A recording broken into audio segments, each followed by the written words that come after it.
there are a couple of things I'd like you to have in mind. One, as established from the beginning of this video, the fact that we call you the human chorister does not mean you are the only one that can lead worship. Others can lead worship. It's just that your main message in whatever you do is preaching about pure and 100% worship of God.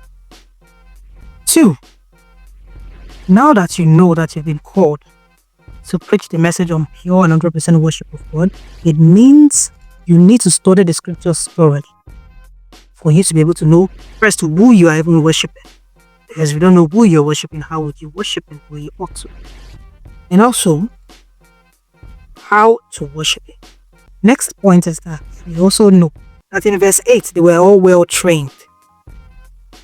It was not emphasized so heavily because that's not like the most important thing about your calling, but it's also important. And lastly, the fact that you have also been called, in addition to your main calling, to preach about true and pure worship of God, to be the seer of your man of God. It calls for you wisdom. So rather than you getting carried away with the idea of you being a seer and then being puffed up with pride, you might want to pray seriously for wisdom. Because you're not dealing with your fellow Levites, and you are dealing with your man of God. So because sometimes God can give you dangerous instructions.